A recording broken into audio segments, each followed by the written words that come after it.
Mapagpalang umaga po sa bawat isa. Buhay po ba ang Diyos?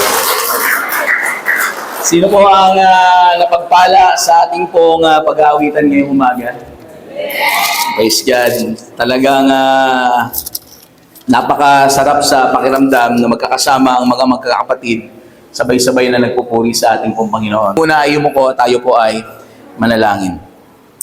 Panginoon, minsan pa sa umaga po na ito ay nagpapakumbaba po kami sa inyo pong harapan. Salamat o Diyos dahil Ikaw ang patuloy na nagtuturo sa amin. Dalangin namin, Panginoon, sa aming pong pag-aaral sa umaga po na ito. Ikaw ang sumama sa amin. Gamitin po ninyo ang inyo pong lingkod as a channel of your word para po ito ay mapakinggan ng bawat isa at magsilbing binhi na siya pong tutubo bilang pananampalataya sa aming pong mga buhay. Alaguin po ninyo kami patuloy, Panginoon, sa pamamagitan ng pakikinig ng inyong pong mga salita. Salamat po, O Diyos, sa pangalan ni Jesus na po aming dalangin. Amen. Ang title po ng ating pong pag-aaralan ngayong pong umaga na ito ay Bago Mawala ang Ilaw. Yan po ang ating pong title. At we all know kapag walang ilaw, lalo na pagkagabi, mainit. Di ba? Mahirap kapag wala ang ilaw. Pag walang kuryente, no? Wala tayong makita. Nadadapa ka, nabubunggo kung saan-saan dahil wala ang ilaw. Kaya nga kapag po merong mga pag-a-announce na ginagawa ang Meralco, ano po ang agad-agad po natin ginagawa?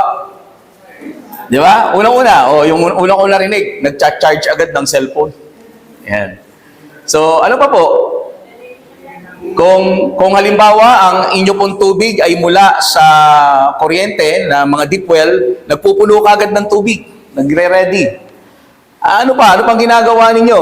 So, bumibili ng kandila. So, yung iba, kung may generator, ay agad-agad pinupuno ng langis ito pong generator para pagka nagsimula na yung walang kuryente, ay ready po tayo. So, pagka alam natin kung kailan mawawala ng ilaw, ay nakakapaghanda tayo. Subalit kapag hindi natin alam, kapag mawawala ng kuryente pala, no? Agad-agad reklamo. Bakit hindi man lang nag-announce ang Meralco? No? Dahil hindi ka nakapaghanda. No? At yun po ang titingnan po natin ngayon na kung paano sinabi ng Panginoong Jesucristo na hanggat siya ay narito bilang ilaw ng mundo, tayo ay manampalataya. Tayo ay manampalataya. So, simulan po natin sa verse 27 ng John chapter 12 bilang pag-aaral po natin in series. Tayo po ngayon ay nasa chapter 12 na hanggang verse 50. So, from verse 27 hanggang 50. At matatapos po ito ngayong araw, yung pong chapter 12.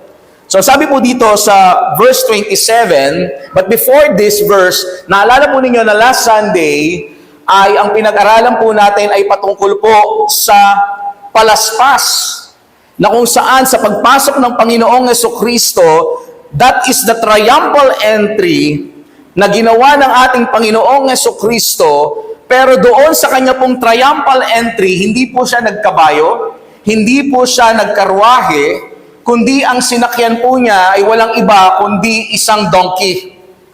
Sabi nila donkey. Pero sabi nung ilan, donkey raw. So asno na lang para madali ano.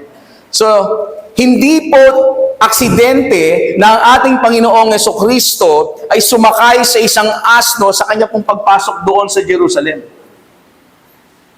Bukod sa ito po ay pagpapakita ng kanyang pagpapakumbaba doon sa mga tao, ito rin po ay ipinahayag in the book of Zechariah na pinag-aralan po natin last Sunday na siya po yung pong tagapagligtas, yung hari ng mga hari ay papasok sa Jerusalem at nakasakay sa isang asno. Pumarito ang Panginoong Jesucristo upang sundin ang salita. Naparito ang Panginoong Jesucristo upang tuparin ang propesiya na matatagpuan in the Old Testament. At pagpasok niya doon sa Jerusalem, ito pong mga tao ay meron pong nilabas na sanga ng mga puno, kay halaman, at kanila pong iwinagayway bilang simbolo ng victory ng ating Panginoong Hesukristo. And indeed, ang kanila pong isinisigaw ay Hosanna! Hosanna! Na ang ibig sabihin po, isang prayer or isang plead ng mga tao na sinasabi nila, Lord, save us. But right now, yung pong Hosanna na yon, na in Hebrew is Yasha'ana, so meron po na pong naging pangalan na Yasha po, na nabalitaan nyo na po ba yon? So isa po sa ating po mga anak po dito sa church, ang palayaw na po niya ngayon ay Yasha. Dahil sabi niya, maganda pala yung Hosanna. Na meaning noon, nung pong Hosanna, it is a pleading to the Lord na sinasabi na, Lord, please save us. But now, the meaning of Hosanna is, Lord, thank you for you have saved us. Salamat, Panginoon, sapagkat kami ay iniligtas mo na mula sa kasalanan. That is why we are shouting, Hosanna, Hosanna to the highest. Purihin ka, Panginoon, sa iyong kaligtasan sa amin.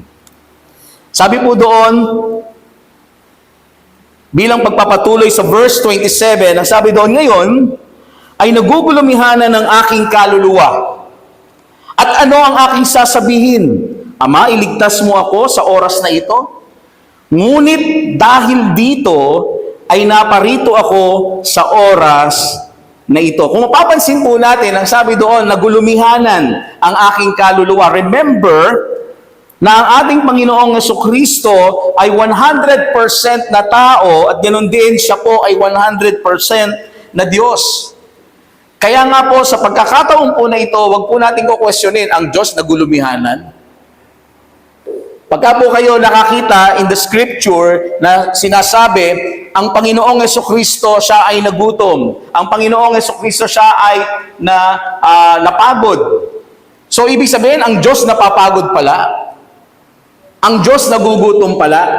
Therefore, it only shows, dito po sa mga binanggit sa scripture na kung ang ating Panginoong Jesucristo ay nagutom, siya ay tumangis, siya ay napagod, at ngayon, sabi doon, siya ay nagugulumihanan, it only shows that Jesus, bilang tunay na tao, naranasan niya maging ang matinding pagdadalamhati at paghihirap doon sa pagharap sa krus ng Kalbaryo.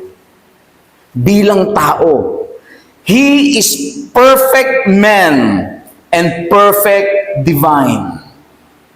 Tatandaan po natin na dito'y binanggit ng Panginoon ang dahilan kung bakit siya naparito sa lupa. Kung papansin po natin, na sabi niya, ano ba? Ama, iligtas mo ako sa oras na ito? It's a form of question na binanggit ng ating Panginoong Jesucristo. Pero sinundan niya ng mga kataga na sinabi niya, ngunit dahil dito, ay naparito ako sa oras na ito. Sabi nga, this is the reason why I'm here. Ito ang dahilan bakit ako narito ngayon. Upang tuparin ang kalooban ng Ama. Kaya nga po sabi doon, ang dahilan kung bakit siya naparito sa lupa at iyon ay ang mamatay sa krus upang maging kabayaran sa kasalanan ng kanyang mga hinirang. And in verse 28, ang sabi niya dito ay ganito, Ama, luwalhatiin mo ang iyong pangalan. Yan ang sabi ng Panginoong Jesucristo. Ama, luwalhatiin mo ang iyong pangalan. At dumating nga ang isang tinig mula sa langit. So pagkasabi ng Panginoong Jesucristo na Ama, luwalhatiin mo ang iyong pangalan, biglang may sinabi ang Diyos mula sa langit or narinig sila na isang tinig na nagsasabi, ito ang sabi ng Diyos, niluwalhati ko na at muli kong luluwalhatiin. Nakita niyo mga kapatid?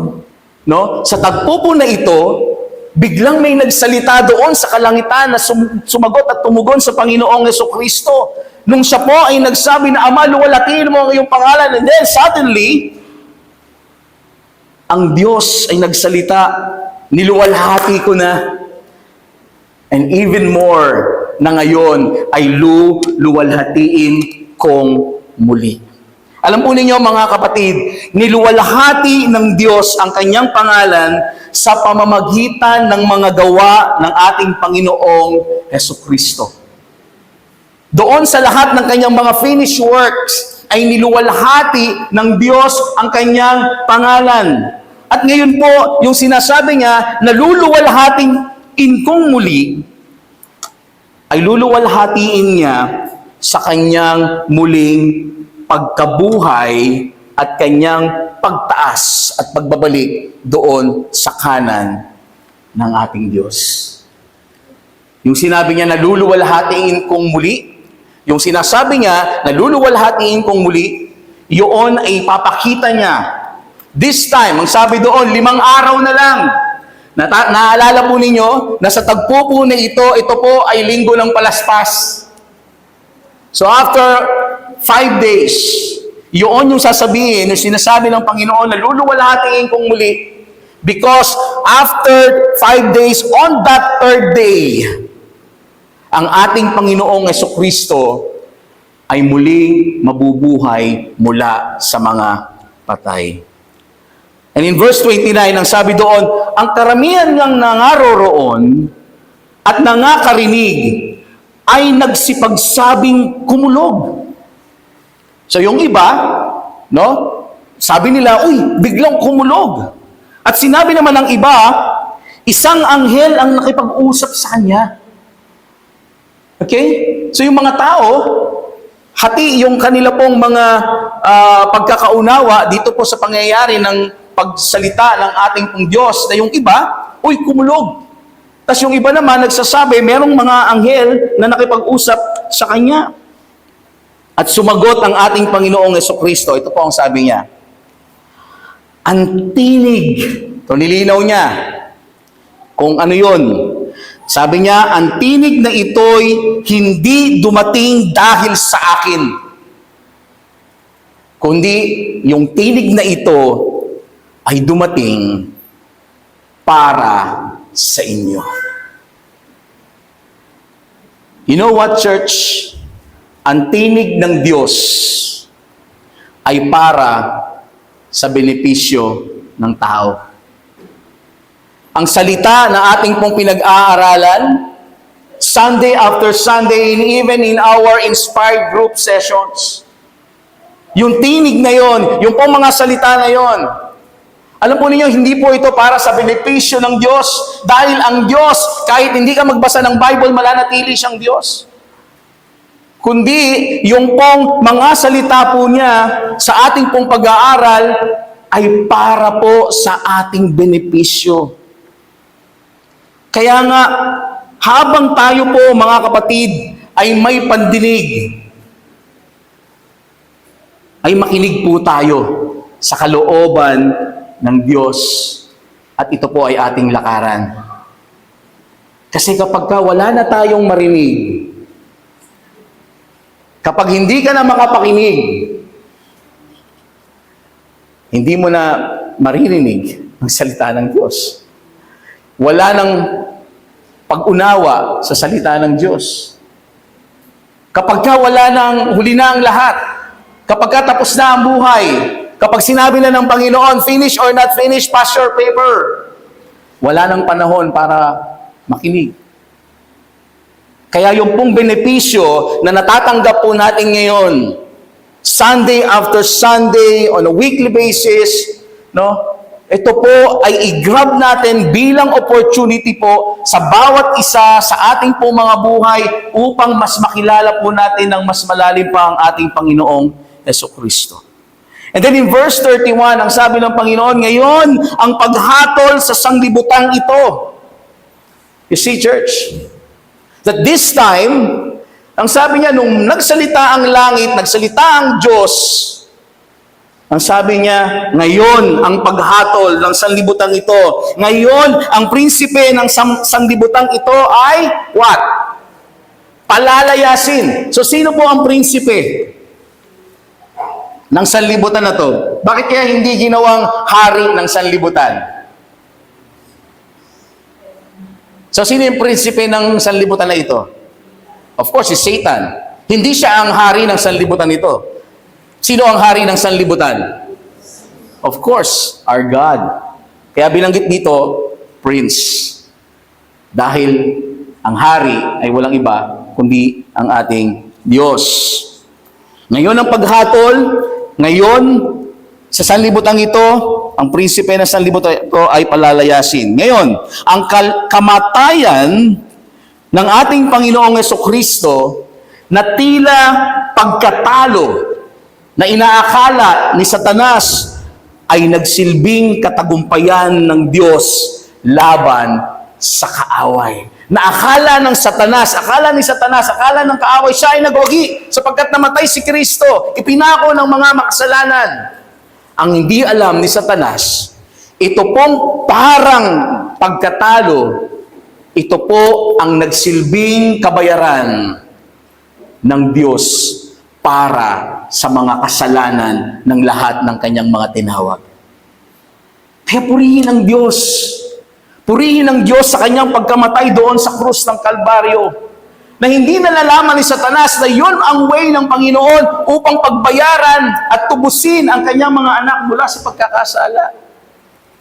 Kaya ngayon meron po tayong kalayaan na magpuri sa Diyos. We are shouting Hosanna. We are shouting Hallelujah. Hindi dahil sa wala lang, mga kapatid. Sabi nila, libre ang kaligtasan. It's true. It is free for all of us. Para sa atin, pero may nagbayad. Naging libre sa atin. Dahil ang nagbayad ay ang ating Panginoong Jesucristo. Ang sabi doon, ang meaning po ng yung pong palalayasin, no, yung pong si Satanas, hindi po ito nangangahulugan na wala pong impluwensya si Satanas doon sa krus. Kundi ang ibig sabihin po nito ay natalo na ang kanyang pangunguna dito sa mundo at yung pong tiyak na kaparusahan ay wala ng kapangyarihan. Ang kasalanan ay inalis na ang kapangyarihan sa pamamagitan ng pagkapako ng Panginoong Jesucristo at kamatayan doon sa krus ng Kalbaryo. And in verse 32 to 33, ang sabi doon, at ako, kung ako'y mataas na mula sa lupa, ang lahat ng mga tao ay palalapitin ko sa akin din. Datapwat ito'y sinabi niya na ipinaalam kung anong kamatayan ang ikamamatay niya. So yung pong ibig sabihin ng pagkataas mula sa lupa ay yung pong kanya pong pagkapako sa krus.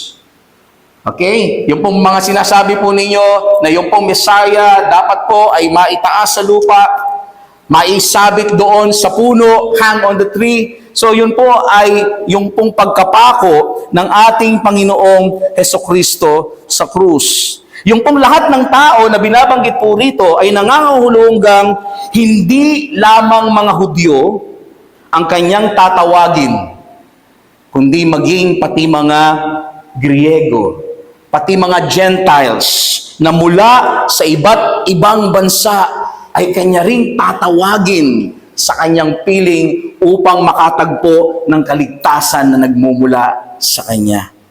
At sinagot nga siya ng karamihan in verse 34, aming narinig sa kautusan na ang Kristo ay lumalagi magpakailanman.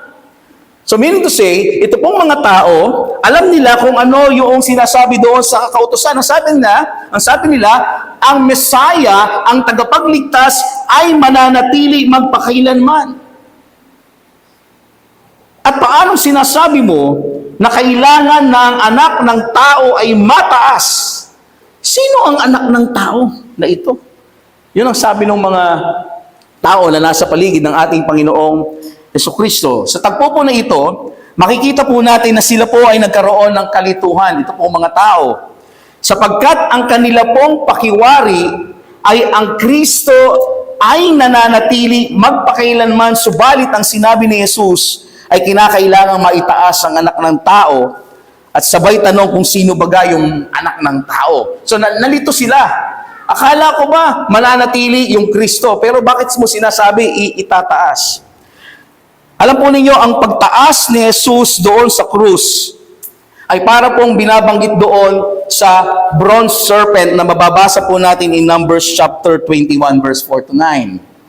No, kung inyo pong babasahin, makikita po niyo doon na sinasabi doon nung time na ang ating pong Diyos, no, ay pinahintulot niya na lumabas ang maraming ahas. And then sabi ni Moises, no, Panginoon, kulang pa ba ang sementeryo doon sa Egypt at dinala mo kami sa ilang para kami po ay pagpapatayin?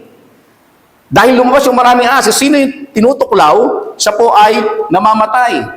And then, ang inutos ng Panginoon kay Moses, gumawa ka ng isang bronze serpent.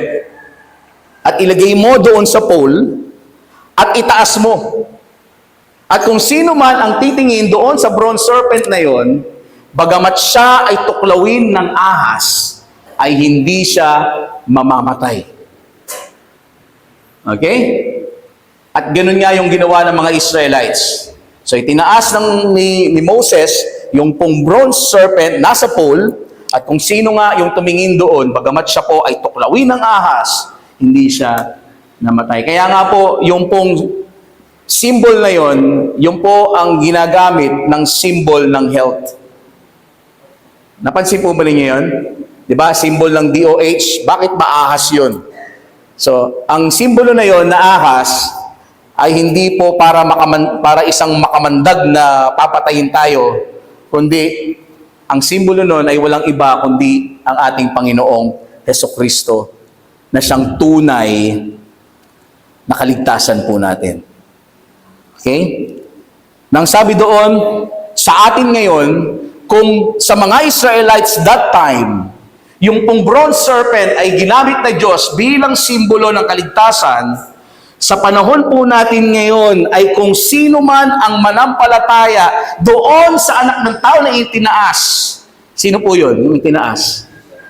It is our Lord Jesus Christ, na kung sino man ang manampalataya sa ating Panginoong Hesukristo, bagamat sila ay pisikal na mamatay, sila po ay muling bubuhayin sa huling araw ng Panginoon.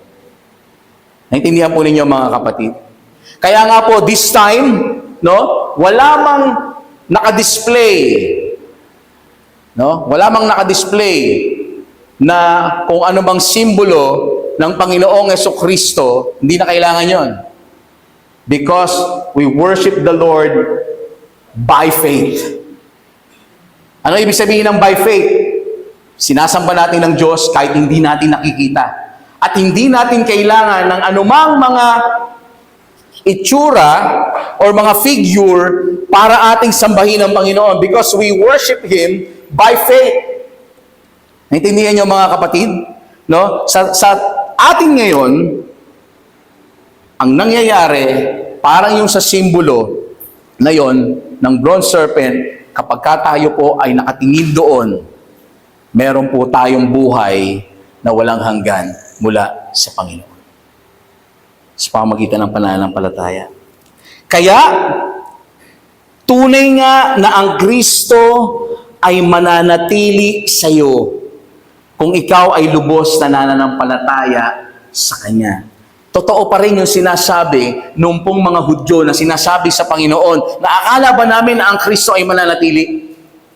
So akala nila pisikal na mananatili, pero ang hindi nila nalalaman na yung pananatili ng ating Panginoong Hesukristo ay sa ating mga buhay. No, yun po yung kaisipan ng mga tao, and even yung pong kanyang triumphal entry. Ang akala ng mga tao na yung pagliligtas, they are shouting Hosanna dahil iniligtas sila mula doon sa kamay ng mga Romano. Yun ang akala ng mga tao. Dahil hangang-hanga sila sa mga ginawa ng Panginoong Jesucristo, pero hindi nila nakikita na higit pa ron yung kaligtasan na ipagkakaloob ng Panginoong Jesucristo sa kanila. Hindi lang kaligtasan mula sa Romano, kundi kaligtasan mula sa kapahamakan na dulot ng kasalanan. Kaligtasan mula sa impyerno. Kaligtasan na siyang nagbubunga ng buhay na walang hanggan para sa lahat ng mga nananampalataya sa Kanya. Kaya habang may ilaw, manampalataya. In verse 35, sabi doon, sabi nga sa kanila ni Jesus, ito na, sabi ng Panginoon sa kanila, kaunting panahon na lamang, sasagit na ninyo ang ilaw. Parang sinasabi niya, malapit na akong ipako sa krus. 5 days na lang, mamamatay na ako. Ang sabi niyang ganun. Kayo'y magsilakad samantalang nasa inyo ang ilaw upang huwag kayong abutin ng kadiliman. At ang lumalakad sa kadiliman ay hindi nalalaman kung saan siya tutungo. Samantalang nasa inyo ang ilaw, ay magsisampalataya kayo sa ilaw upang kayo'y maging mga anak ng ilaw. Ang mga bagay na ito ay sinalita ni Jesus at siya'y umalis at nagtago sa kanila. So ang sabi ng Panginoon, habang nasa sa inyo, nasa piling nyo ako ngayon, habang narito ako, manampalataya na kayo. Si Jesus, ang siyang ilaw, at sinasabi niyang kakaunting panahon na lamang na siya ay mananatili sa kanila. Kaya mga kapatid, sinasabi ng Panginoon, kaya't habang may panahon pa, ay manampalataya na sa tunay na ilaw. Yun ang sabi ng Panginoong Jesucristo. Kaya nga para sa atin po mga kapatid, hindi natin alam ang buhay. Hindi natin alam kung kailan tayo or hanggang kailan tayo mabubuhay. Kaya tayo'y manampalataya kay Jesus na siyang ilaw ng ating buhay sapagkat, ang sabi po doon, ang lumalakad ng wala kay Kristo, ano po ang nangyayari sa kanila? Walang tamang direksyon. Pag wala ka kay Kristo, walang tamang direksyon ang buhay. Subalit ang lumalakad kasama ng Panginoong Jesucristo ay meron pong kasiguruhan ng buhay na walang hanggan kapiling sa pamilya ng Diyos. Ang tao, tayo po, ay hindi po tayo mapupunta sa langit dahil sa ating pong mabubuting mga gawa. Kundi tayo po ay pinagkakalooban ng Diyos ng buhay na walang hanggan sa pamamagitan ng pananampalataya sa Panginoong Jesucristo. Amen po mga kapatid. That is why, sabi po doon, habang naiintindihan mo ang salita ng Diyos, habang may hininga ka, habang kaya mong magsabi ng Amen, habang kaya mong sumigaw sa Lord ng Hosanna, Hallelujah, mga kapatid, habang may kalakasan tayo po ay maglingkod sa Panginoon. Kaya sabi doon, hanggat may ilaw, tignan mo, habang may ilaw, mamaya, magpaplakplit, mawala ng ilaw. Habang hindi pa huli ang lahat, mga kapatid. Nakakalungkot lang minsan, na sabihin ng iba, hindi, okay lang yan, may panahon pa naman. Nakakalungkot minsan na sila po ay nakakapakinig na ng salita ng Diyos kapag ka nandun na, bedridden na. Huwag na nating hintayin pa na hindi na natin na kayang lumakad bago pa tayo manampalataya sa ating Panginoong Jesucristo. At ang sabi ng Panginoon, meron tayong assurance. Sabihin po ninyo, assurance. We are sure about this salvation. Bakit po tayo sure? Because our God is sure. Our God is not changing. Ang Diyos ang nagligtas sa atin, hindi tayo ang nagligtas sa ating mga sarili. Kung sasabihin natin na ang kaligtasan natin ay sa pamamagitan ko, baka bukas hindi na ako ligtas. Pero buti na lang, ang kaligtasan ko ay nakadepende sa Diyos at hindi nakadepende sa akin. Ang kailangan ko lang gawin, habang may ilaw, manampalataya. Sabihin mo sa katabi mo, habang may ilaw, manampalataya. In verse 37, sabi doon, ngunit bagamat gumawa siya sa harap nila ng gayon ng maraming mga tanda, tingnan niyo po ito, gayon may hindi sila nagsisampalataya sa Kanya. Nakita na nga nila kung paano nabuhay na mag-uli si Lazaro. Nakita na nila na kung paano na ang Panginoong Jesucristo, He turns that water into wine. Nakita na nila na kung paano ang Panginoong Jesucristo ay nagbigay ng paningin doon sa blind from birth. Subalit itong mga tao, bagamat marami na silang mga tanda na mga nakita sa Panginoon, hindi pa rin sila nagsisampalataya sa Kanya. Alam po ninyo kung bakit? Ito po ay upang maganap ang salita ng propeta Isaiah sa kanyang sinalita. Panginoon, sino ang naniwala sa aming balita? Yung sabi ni Isaiah, at kanino nahayag ang bisig ng Panginoon? Dahil dito hindi sila makapaniwala sapagkat muling sinabi ni Isaiah, binulag niya ang kanilang mga mata at pinatigas niya ang kanilang mga puso. At baka sila'y mga kakita ng kanilang mga mata at mga kaunawa ng kanilang puso at mga balik sa loob at sila'y mapagaling ko. Ang mga bagay na ito ay sinabi ni Isaiah sapagkat nakita niya ang kanyang kaluwalhatian at siya'y nagsalita ng tungkol sa kanya. Mga kapatid, paano ba ang Panginoon ay sinasabing pinapatigas ang puso ng isang tao? Or kaya binubulag ng Panginoon ang isang tao? Ang Panginoon ba ang nagkakaloob sa atin ng mga sakit? Ang Panginoon ba, ang Diyos ba ang nagkakaloob sa atin ng isang puso na matigas? Ano po ang sagot dito? By no means. You know why? Alam niyo po kung bakit? Hindi na kailangan na patigasin pa ng Diyos ang puso ng isang tao at hindi na kailangan pa na ang Diyos ay bulagin ng isang tao. Bakit? Because by default, sabihin niyo, by default. Tama sa Tagalog ng by default? By default. Kumbaga parang sa una pa lang, ayan, sa una pa lang, ang tao, by default, ay tunay nga na makasalanan. Ibig sabihin, ang Diyos, hindi niya na kailangang patigasin pa ang puso ng isang tao. Kundi kasi, ang tao, pagkapanganak pa lamang, matigas na ang kanyang puso. Siya po ay makasalanan na. At hindi na kailangan pang patigasin pa ng Diyos. Ngayon, ano yung sinasabi doon sa Exodus na ang Diyos ay pinapatigas niya ang puso ng Pharaoh at pinapalambot niya? Paano po ang ginagawa ng Diyos doon? Ganito po ang ginagawa ng Panginoon. Yung Pharaoh, nasa kanyang mga kamay, in fact, tayong lahat nasa kamay ng Diyos. So yung Pharaoh, nasa kamay ng Diyos, ang ginagawa niya para palambutin ang puso ng Pharaoh ay hinahawakan po niya yung Pharaoh. At pinagkakalooban niya ng common grace. Okay, ano yung common grace? May mga tao na marunong gumawa ng mabuti.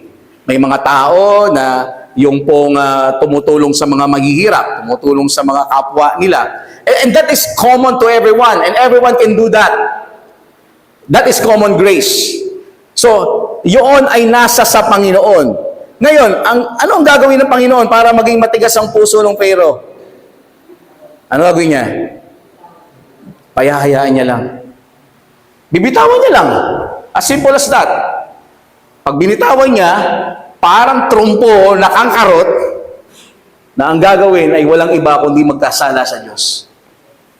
Kaya nga, every time na tayo po ay nag-evangelize, Di ba ang pinapanalangin natin, Panginoon, hipuin mo ang kanilang mga puso. Di ba?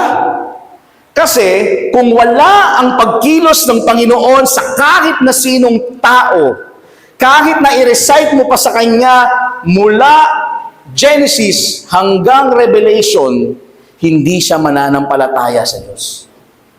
Pero kapag ang isang tao ay kilusan ng Diyos, kahit na John 3:16 lang, siya ay mananampalataya sa Diyos.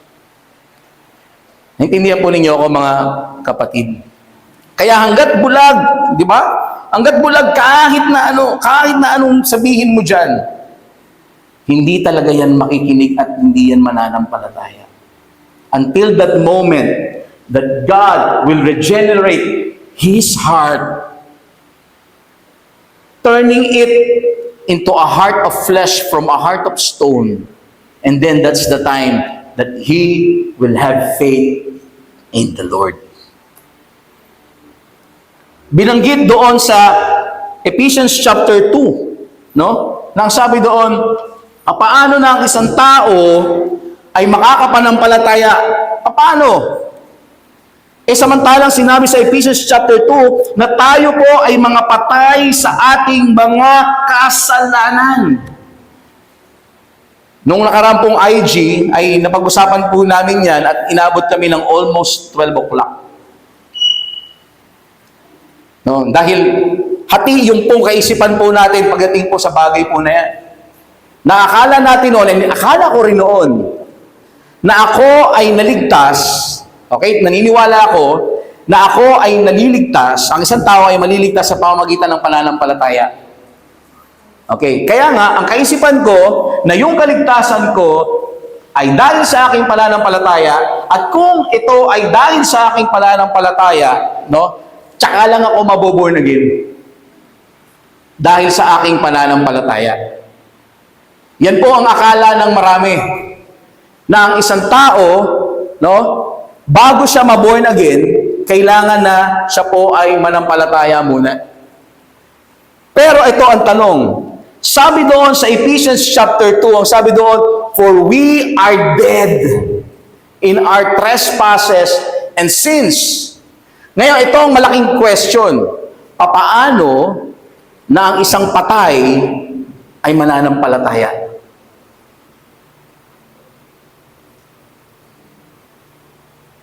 Patay nga eh. Meron na ba kayong nakita na patay? Ano ba, nakaburol? Biglang dumilat. Amen. Patay nga eh. Di ba? As simple as that. Na ang isang tao, hindi siya makakapanampalataya until that moment that the Lord will give him life. Nabubuhayin siya muli. Kaya nga born again.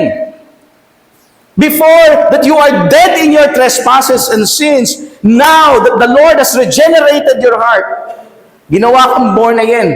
No, pinanganak kang muli ng Panginoon. Binuhay kang muli. And then after na iyong pagkabuhay, then that's the moment na ikaw ay mananampalataya sa Diyos. Kaya ano ang mauuna? Pananampalataya o yung pagiging born again? Okay? Naintindihan po niyo ako? O may nagsabi, pananampalataya, uulitin ko. Biro lang po. So meaning to say, you need to be regenerated first before na ang puso mo ay makapanampalataya sa Diyos. Dahil wala tayong magagawa sapagkat ang ating pong mga buhay, ang ating pong mga puso ay marumi at makasalanan. Ang isang bata hindi na kailangang, paulit-ulit ko sinasabi, ang isang bata hindi na kailangan turuan magsinungaling. Magsisinungaling at magsisinungaling siya. Why? Because by default, we are sinners. And then, ang sabi doon sa Efeso chapter 2 verse 8 to 9, sapagkat sa biyaya, noong sa first part ng chapter 2, we are dead in our trespasses and sins. And then suddenly in verse 8 to 9, ang sabi ng Panginoon, sapagkat sa biyaya, kayo'y naligtas sa pamamagitan ng pananampalataya. Pastor, akala ko ba, hindi mo na pananampalataya, kaya naligtas. Ito po yung sumunod. Sabi doon, at ito'y hindi sa pamamagitan ng inyong sarili. So yung pananampalataya na yon, hindi ka nagkaroon dahil sa sarili mo, kundi ang sabi doon, ito ay kaloob ng Diyos. Hello? Are you with me? All in all, yung pagiging born again, yung pagkakaroon ng pananampalataya, yung pong habag ng Diyos, yung biyaya niya, it all comes from God. Wala pong galing sa atin. Alam po ninyo, sa ating pong kaligtasan, alam niyo po kung anong parte po natin? Ano pong ba naging parte natin? Yun po ay yung kasalanan. Kung bakit kinakailangan na tayo po ay iligtas ng Diyos. Yun po yung ating participation. Yung kasalanan. Kaya kailangan ka iligtas. Kaya kailangan ng Diyos ay magkaloob ng kanyang biyaya. Kaya kinakailangan na ang Diyos ay magkatawang tao. Dahil tao ang kanyang ililigtas. Ang Diyos nagkatawang tao na matay doon sa krus ng Kalbaryo para maging Diyos siya? No. Kundi para tubusin tayo sa ating mga kasalanan.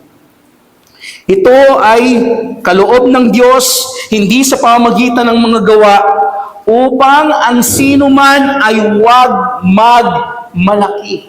Kung sinasabi natin na dahil sa akin at ako, lagi na lang ako. Lagi tayong ganun, ano? Gusto natin lagi kasi may participation tayo. Pero hindi po, ang kaligtasan ay mula lamang sa Diyos at wala po tayong participation whatsoever. And then in verse 42 to 43, gayon man, maging sa mga pinuno ay maraming sumampalataya sa Kanya. O biruin niyo yun? Meron ding mga leader nung panahon na yon na ipapako na ang ating Panginoon sa Kristo in triumphal entry to Jerusalem, meron ng mga leader na sumasampalataya sa Kanya. Subalit, ano po, dahil takot sila sa mga Pariseo, yun lang. No, takot sila sa mga Pariseo, ay hindi nila ito ipinahayag. Bakit daw? Baka sila ay mapalaya sa sinagoga. Bakit pa rin? Sapagkat iniibig nila ang papuri ng mga tao kaysa papuri ng Diyos. Nakakalungkot sapagkat mismo ang mga leader, bagamat sila po ay naniniwala kay Jesus, ay hindi nila maipahayag ito dahil mas gusto nila yung pong papuri ng tao kaysa sundin ang kalooban ng Diyos. Nakakalungkot po ito mga kapatid. But of course, we are not closing that door. Dahil alam po ninyo, isa sa mga leader this time, ang nanampalataya sa Panginoong Jesucristo, alam po ninyo, sino? Si Nicodemo. Okay, makikita po natin in the latter part ng book of John, na si Nicodemo, siya po ang nag-request sa katawan ng Panginoong Jesucristo para mailibing ng maayos. Whereas si Nicodemo, in chapter 3 ng book of John, na-encounter niya si Jesus. At siya ang nakarinig ng heart of the gospel. Yung pong verse 16, na sinasabi na gayon na lamang ang pag-ibig ng Diyos sa sanlibutan, kaya binigay niya ang kanyang buktong na anak upang ang sino mang sumampalataya sa kanya hindi mapahamak, hindi magkaroon ng buhay na wala. Si Nicodemo ang nakarinig nun. It's just that, since he is a Pharisee, hindi niya ma-expose yung kanyang sarili. No? Dahil meron pa siyang pagkatakot na baka siya po ay mapalayas sa ng mga kasamahan niya, mga Pharisees. But of course, ang Panginoon, siya ay full of grace. And then afterwards, ito pong si Nicodemo, nung pinako ang Panginoon doon. So, kasi ang ginagawa, doon po sa mga nakapako doon sa krus, alam po ninyo, pinapabayaan lang doon yun hanggang sa maging kalansay. Hindi po yung sasabihin niyo na nung pagkamatay nila, kukunin ulit.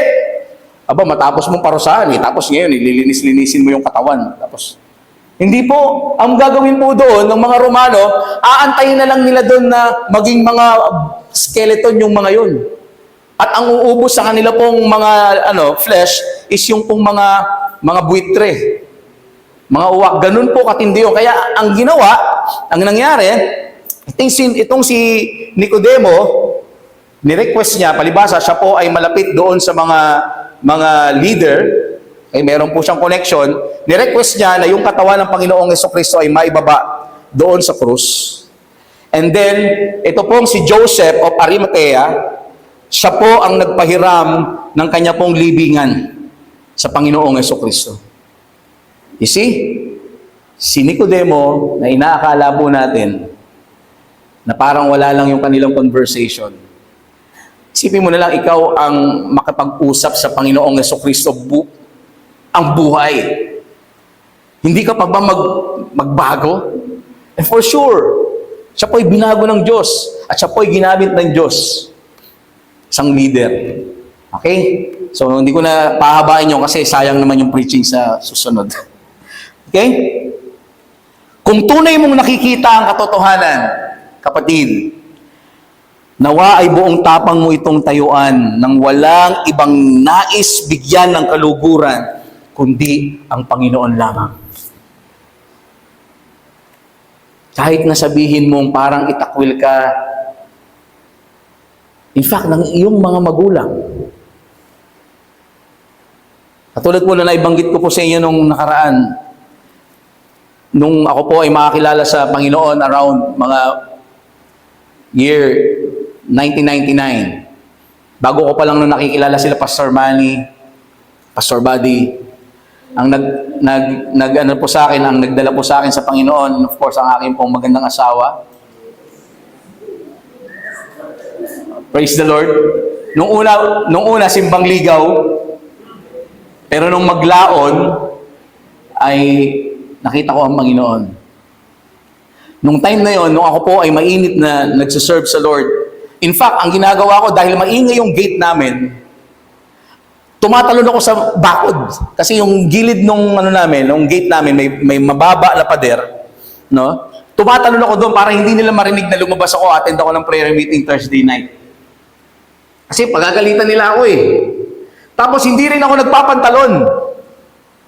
Alam mo yun, yung parang nag-short lang, yung yung parang casual lang, napupunta doon sa simbahan. Kasi ayoko na mapagalitan ako at malalaman nila na kung saan ako pupunta. Pero nalaman din. Alam niyo po kung bakit nalaman nila? Nawala yung mga Santo Niño kasi namin. Marami kaming mga sulok-sulok. Naalala ko si Pastor Suniga, yung isang pastor dito na mga nakakaalala, bulag na pastor yon. Very hyper. Siguro kung ako ngayon, hindi ko yun i-advise. Sabi niya, Brother Kaloy, ang init-init ko that time. Brother Kaloy, ang gawin mo, kunin mo yung mga santo nyo. Isako mo, dalhin mo rito, sunugin natin. Ganun nga yung ginawa ko. So nagulat yung sila na wala yung Santo Niño dun sa may baba namin kasi meron dun Santo Niño, no, kasi madilim dun pag gabi may Santo Niño. Tapos sa taas meron ding isa pa dun, tapos marami mga rosaryo na wala. Tapos tinatanong ni tatay sa akin, sabi niya, Aloy, asan yung mga rito? Mga santo dito? Sabi ko, baka tumakbo. Hindi nila alam, sinulog namin. Alam niyo po kung anong ginawa? Pagkatapos, merong isang natira kasi, tapos merong parang small na altar doon sa bahay. Binaklas nung tatay ko, niligay sa kwarto nila. Bawal na sa labas. So, yun, lumanang panahon, nagalit sila sa akin. Kaloy, pag tinuloy mo yung ginagawa mo, tandaan mo, hindi kami pupunta sa kasal mo. O biruin nyo yun, sabihan ka ng magulang mo na ganun. Pero alam nyo, ang nagbigay ng lakas ng loob sa akin ay ang salita ng Diyos. Nung time na pinapersecute sila Pedro, di ba, in the book of Acts, pinapersecute sila ng mga leader, ng mga matatanda. Sabi, wag daw ipangaral si Kristo. Ang sabi ni Pedro, sino susundin namin? Ang Diyos o ang tao? Di bali nang mamatay sila. Basta ang bigyan nila ng kaluguran ay ang Panginoon.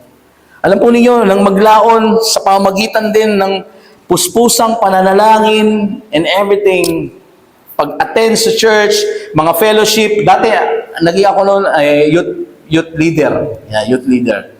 Sa mga kabataan. Tuloy-tuloy lang. Walang pakialam sa sinasabi ng mga tumutukso sa akin. Si Kaloy, buwang again na. Dati ako yung nanunukso. Pero ngayon ako na yung tinutukso, buwang again daw. Bakit buwang again? Kasi kanina-kanina lang, masasaya, pumapalakpak. Tapos bigla-bilang pagkatapos ng 2 kata, iiyak naman. Yung mga buwang again talaga, no? Yung mga to. Pero alam po ninyo, nang maglaon after how many prayers, how many cryings with the Lord. Nagulat na lang ako, yung nanay ko, itatanong niya, Kaloy, ano bang isusuot mong pangsimba? Paplantsahin ko na. Kasi ako po yung naglalaba. That time. So pinaplansya na nung nanay ko para isuot ko sa pananambahan. Then after noon, later on, natanggap na rin ng tatay ko. Pagka birthday, nandito si pastor. Mag-pray muna tayo. Ay, nandito na si pastor. And then, that's when I do my sharing sa amin. Kaya kapag kayo, may pamilya, kapamilya nyo, nagpe-persecute sa inyo, or kahit sino, katrabaho, kaklase, huwag kayong tumigil sa paglilingkod. In fact, the more na pine-persecute ka ng mga taong yan, the more na ipakita mo sa kanila ang pag-ibig at biyaya ng Diyos. Kasi, ibibigay or pinagkaloob sa iyo ng Diyos yung mga tao na yan sa iyo para sa kadahilanan na makita nila ang kaluwalhatian ng Diyos sa buhay mo. Kapag nakita nila ang kaluwalhatian ng Diyos sa buhay mo, hindi mo na kailangan magsalita.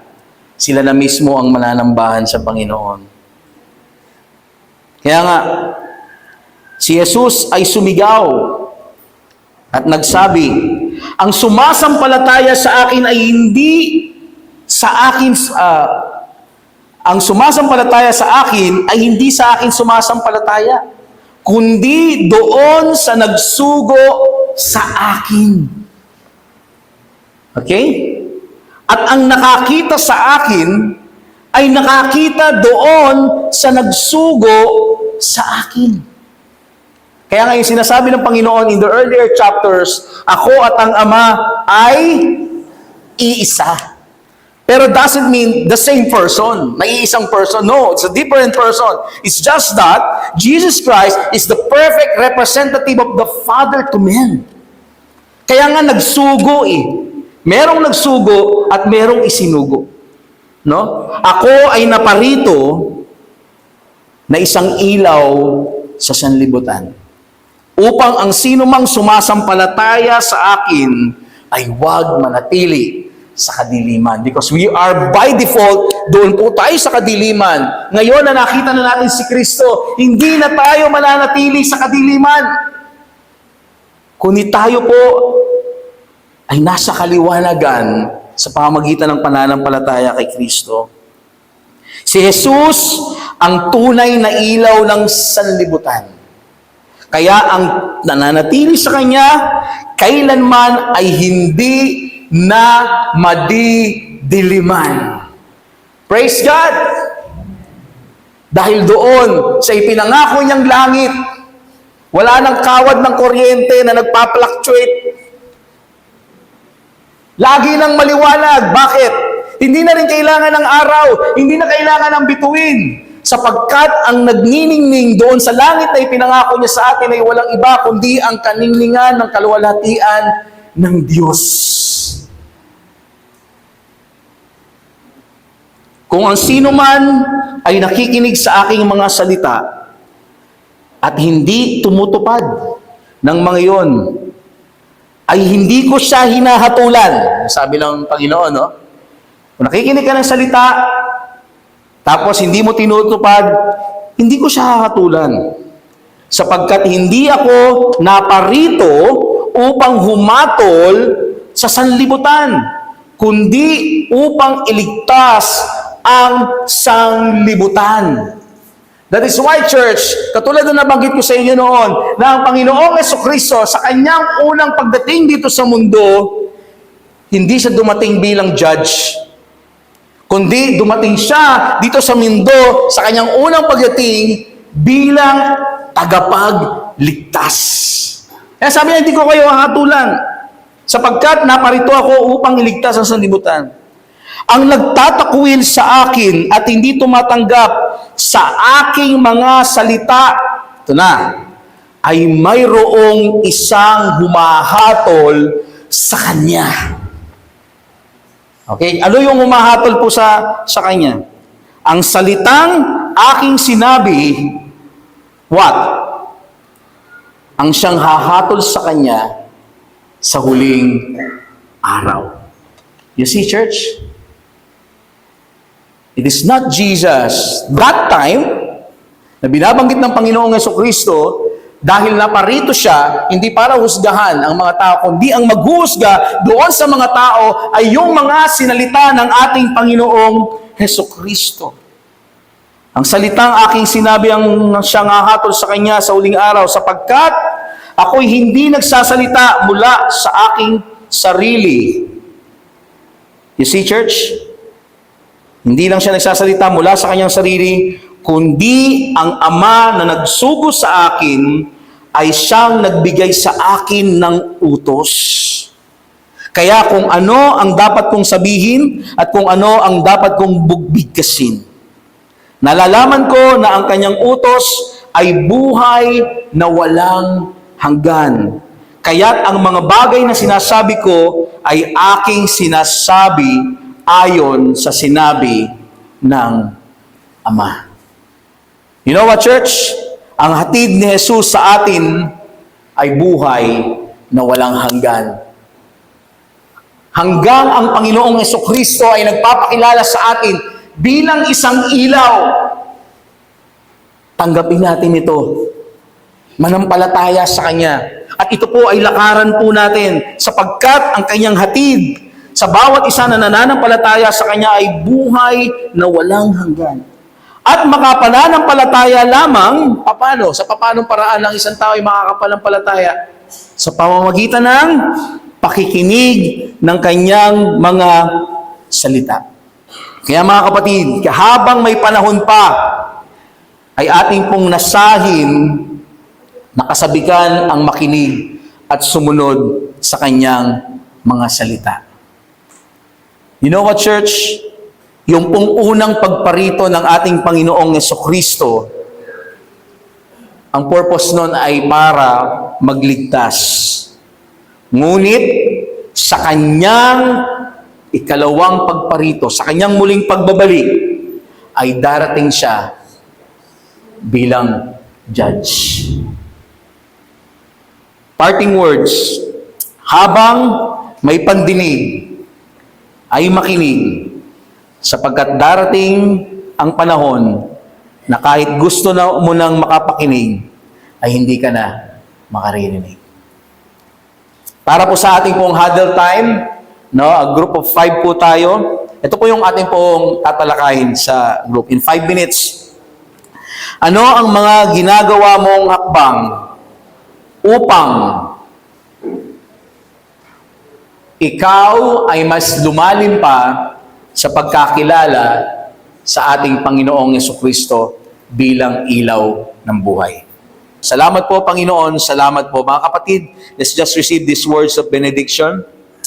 May the Lord bless you and keep you. May the Lord make His face to shine upon you and be gracious to you.